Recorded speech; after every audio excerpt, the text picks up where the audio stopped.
Ahoy, Liberty Common. Good afternoon.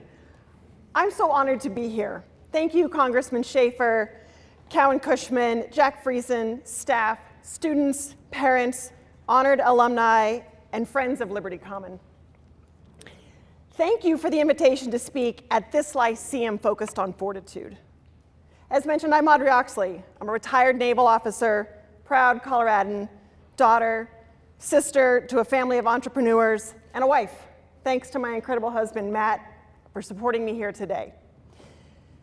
I want to share with you a theory that I have, that small wins can turn into big wins. But you need two special ingredients to nurture those wins. You need fortitude and its cousin, courage. But here I am, I'm already getting ahead of myself. I need to share with you how I arrived at my theory. In the early summer of 1994, I had just graduated from Lamar High School. I was supposed to enroll that fall at Colorado State University, right here in your backyard. But I had no idea what to major in. I didn't know what I wanted from life. I had no idea what was going to be on the other side of 4 years of college. I had no real passion for any subject. I wasn't particularly well suited to higher math. Was pretty abysmal at the sciences, but I was okay at writing, and I liked to read. I was generally floating along in life. I was directionless, and I was naive. Somewhere in that long, irresponsible summer, I made a choice, a life-altering choice. I made a decision that I was certain would be the hardest decision I would ever make. I enlisted in the United States Navy without telling my parents about my new life choice. That's right, I contacted a recruiter from La Junta. I enlisted. I made arrangements to take a Greyhound bus to Denver and began my Navy journey. My parents were, to say the least, a little shocked, peeved perhaps, and I now know also scared for me. I know they wondered if they had prepared me for life. Had they told me the secrets they knew would keep me safe, make me successful? I survived basic training and made my way to Okinawa, Japan. And I remember looking out that window of the plane as it descended into an Air Force base, and the buildings just seemed to be stacked on top of each other. I remember thinking, that's so much concrete. And all I could see were rows and rows of buildings. Where would I live? What was my job going to be? Would I make any friends? It was then that I had my first moment of regret, my first real moment of coming to terms with the decision that I had made to choose a life different than I had ever known. I was suddenly thousands of miles away from my home. What had I done? I was afraid for the first time. The definition of fortitude I like most goes like this. Fortitude is not based on an absence of fear, but an ability to observe, recognize, assess, and decide rationally and calmly in the face of fear. Let me be also clear about what I believe fortitude is not. It's not dwelling on pain or anxiety or reliving every painful moment of life. It's not reliving fear for the sake of trying to unpack painful memories. Fortitude is the ability to reason, react with reason, and to move forward. As I walked off that plane in the sweltering heat of Japan, I resolved to grow where I was planted, a phrase I heard over and over in boot camp, not really knowing what it meant. I had no idea what the next 3 years had in store for me. It turns out I became a glorified baggage checker. Yeah, I worked in this highly classified organization, and I looked in the bags of all those coming and going to ensure that they weren't committing espionage. It was mind-numbing work, not what I imagined my great Navy adventure to be from the four corners of Prowers County. See, women were not fully integrated in the Navy in 1994. In fact, that was the year women were first allowed on warships, so my job options were a bit limited back then. And I was also the most junior sailor at the organization, and there was no shortage of more senior sailors who never failed to remind me that I was pond scum. In the months that followed, I became lonely. I missed home. I missed my family. But I had resolved to grow where I was planted. So I dug in. I shined my boots until you could see my face in them. I ironed sharp creases in my uniform to let everybody know that I was proud of my lowly work. I saluted crisply and sharply, and I volunteered for every crummy job out there. After several months, I was put to work on the night shift. My day started at 9 p.m. and it ended at 7 a.m. Because there was so little foot traffic during those hours, I read books, I completed military correspondence courses, I asked for additional administrative work to pass the time. Even if I hated that job, I was going to do it well until my time came to an end. Except I got rebellious and a little angry. And if you can't tell by now, I generally follow the rules until I don't. One of the tasks I had was to shine this big brass bell. And on certain ceremonial occasions, the entire organization, much like today, would gather by the bell for awards and accolades to be presented. As I grew more angry and more dismayed, I decided I would only shine 2 eyes, a nose, and a smile for the mouth into that bell. And those eyes, and that nose, and that big smiley mouth, they really took on a life of their own. Think of the emoji, the smiley emoji, except against the backdrop of a corroding bell. No one ever came to check on my work shining that bell, until one fateful day, the daytime supervisor came to take a look. And can you imagine their surprise when they noticed a big, shiny, smiley face on it rather than a gleaming, well-shined bell?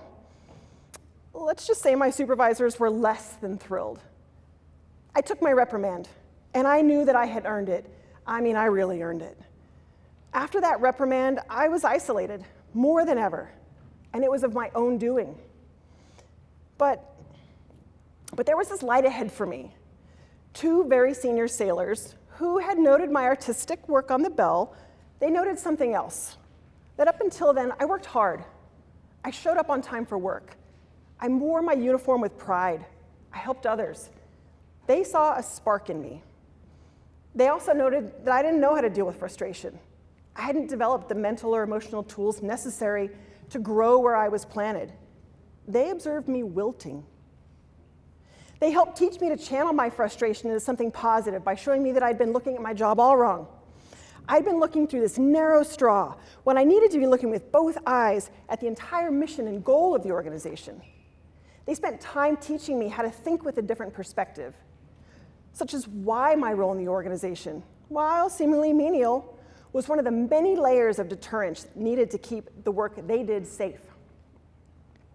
They taught me that this adversity I perceived was my perception, and in fact, I had control over those thoughts. And because I had that control, I could withstand and overcome. They praised the work ethic I did my job with. They wanted to help me grow where I was planted. It was my first small win in the Navy, and Fortitude helped me achieve it.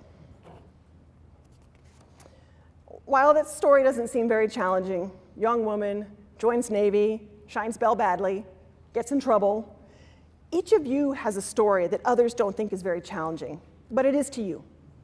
And it's to you I say, you have choices to make, and Fortitude can help you make better decisions and help prepare you for life's challenges with courage, resilience, and determination.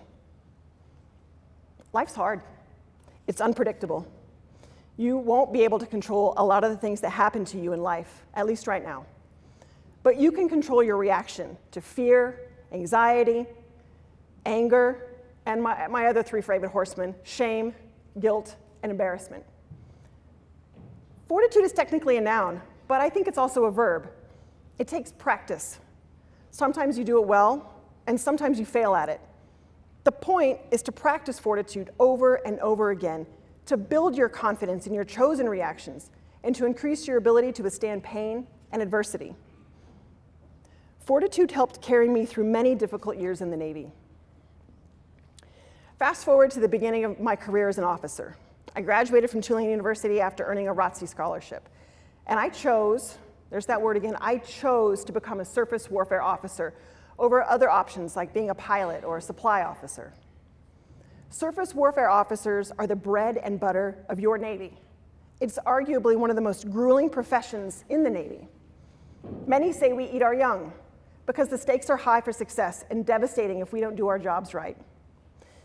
As a surface warfare officer, I would navigate ships, operate their engineering plant, learn the intricacies of their weapons systems, manage the programs that make all the logistics and operations of a ship run smoothly, and lead our most precious blood and treasure, Our nation sends its daughters into harm's way if necessary. Life at sea is hard. The Navy calls sea duty arduous for a very good reason.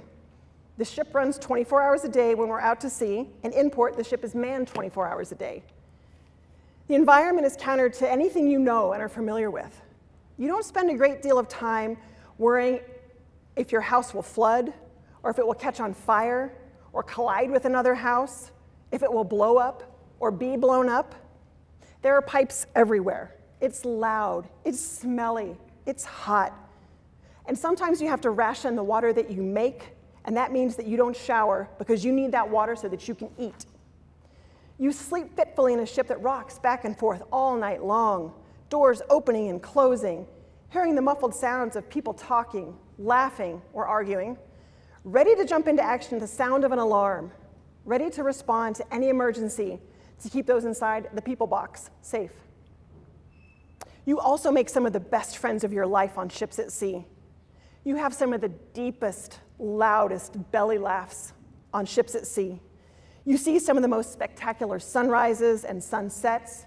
You come to know the smell of different oceans and the joy of bringing a bit of America to all the harbors you sail in and out of. You learn your limits. You learn how to push them. You learn how to problem solve with only the resources around you.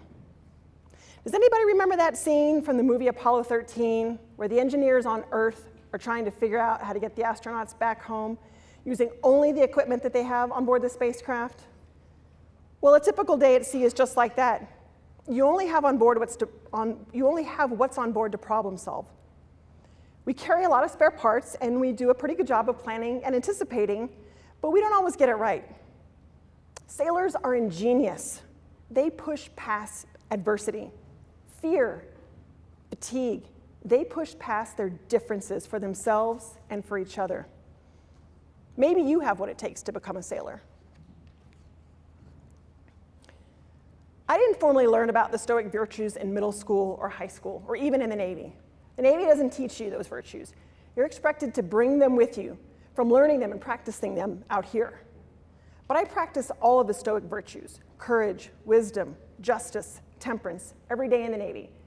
It just took me a long time to know what they were and how to use them. Liberty Common, you are at a distinct advantage over many of your peers at other schools. Your environment, your community encourages and teaches you these virtues. This is your leadership laboratory, your place to practice and strengthen your fortitude muscle. I challenge you to try something new every day to build confidence in your fortitude. I had a lot of small wins after Japan. I was selected as the most junior Navy fellow to work at the Brookings Institution for a year. I was selected to work on the personal staff of the head of the Navy, the Chief of Naval Operations, where I got to see behind the curtain of power in the Navy. And my biggest win was being selected as the commanding officer of that warship you see right there. She's the USS Tulsa. And isn't she beautiful? She's still in service today. She's a ship of the line ready to protect us and our allies. She gave me a lot of gray hair and a lot of worry lines, and she took a lot of fortitude. I didn't always succeed in being the leader I wanted to be. And in those moments of doubt and failure, I realized I wasn't applying the virtues of justice, wisdom, temperance, fortitude. But I got up and I tried again and again. Those virtues guided me through my hardest days at sea, and they guide me now in my 2.0 of life. Close your eyes and think for a minute. When you've watched the person you admire, a parent, a friend, a teacher, a coach, a player, totally out of control. Did anybody see Travis Kelce and Andy Reid's spicy sideline interaction in the Super Bowl? All right, keep that in mind. For many of us, the most terrifying moments is when you see those that you respect, that you look up to, those that you want to imitate, totally out of control. You see anger, frustration, and you know they're under stress. You see some wild behavior. Fortitude is the antidote. It's the calming internal elixir only you can give to yourself to calm the fury and the fear. How was Andy Reid able to stay so calm? I don't have any proof, but I think it was fortitude. Fortitude that allowed him to focus on the game, to tune out Travis Kelce and move forward leading his team. Most of the pictures you see behind me on the screen are the result of developing my version of Fortitude. That young, impatient, restless, angry me who doesn't know how to use Fortitude, she's up there in the top left corner. That more mature, seasoned, patient me who's learning to practice Fortitude, she's in all the other pictures. Earlier I mentioned courage as a cousin to Fortitude. You need the courage to do the right thing even when no one is looking. Some might call that integrity more than Fortitude, but why quibble? They're both important skills. You need courage to act even when it's not in your own self-interest. Courage means going against the grain. It's resisting peer pressure. That kind of courage gets easier when you practice Fortitude. Do you see those men and women below the bow of the ship under that number 16? I built that team. I didn't choose them, but they chose the Navy. And together we built a team, a family, in fact. But it wasn't easy. Fortitude has been called mental toughness, and you need every bit of it to survive and thrive at sea. You have to know yourself well enough to identify your limitations so that you can tell your shipmates, that's what we call our Navy family, when you're putting them at risk because you're too tired, when you haven't studied the procedure well enough, or when you know you have their life in your hands. To me, that's meeting and understanding non-physical fear, fear of failure, fear of shame, fear of guilt, fear of embarrassment, head on. And when you can do that, that's a small win. I know some of you have heard about those destroyers in the Red Sea shooting down drones to protect the international waterways. Well, those ships and sailors, they have to be right 100% of the time, because if they aren't, really bad things happen to ships. For you sports fans out there, is there any professional or collegiate sport, for that matter, where the player or the team does everything 100% of the time? I can't think of any. But those sailors, they have to be right 100% of the time to shoot down drones and defend the ship. Let that sink in. They have to get it right every single time. They have to have the fortitude to push past real physical fear and set aside their emotional fear and focus. For those sailors to perform at such a level over and over and over, it takes a lot of small wins, fortitude and courage. Those are high stakes, and your Navy does it. Be proud of that. So how do you practice fortitude? How do you get better at it? Well, by growing where you're planted, for now. You won't always be here in school, or at home, or perhaps even in Colorado. You will make many difficult decisions, some impulsively, some after a great deal of thought, some on your own, and some with a lot of input from others.